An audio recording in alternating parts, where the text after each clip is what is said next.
എന്റെ വിധി, അല്ലാതെ എന്തു പറയാനാ. നീ വിൽക്കാനും പണയം വയ്ക്കാനും ഈ താലിമാല മാത്രമേ ഉള്ളൂ. വീടിന്റെ ആധാരം ചോദിച്ചിട്ട് ഞാൻ കൊടുത്തില്ല. അതിന് അരിശം കയറിയാ പോയേക്കണം.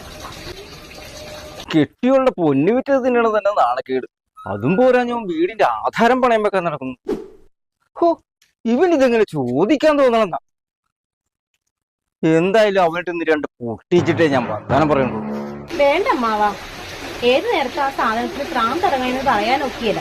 അന്നേരം ഒരാളെ കൊല്ലാനും മടിക്കില്ല. അവനെന്നെ അറിയാമല്ല, കേട്ടാ ഞാൻ ഉണ്ടല്ലോ. ദേ വന്നുണ്ട്. അമ്മാവനെ പേര് ഞാൻ എത്തിയതല്ല, ഇതുവഴി പോയപ്പോ ഒന്ന് കേറിയതാ. കറിക്കത്തിയ കൊല്ലനടക്ക ആച്ചാൻ കൊടുത്തേക്കായിരുന്നു. അമ്മാവന് ചായ കൊടുത്തില്ല. പാലില്ല, പഞ്ചസാരയും തീർന്നു.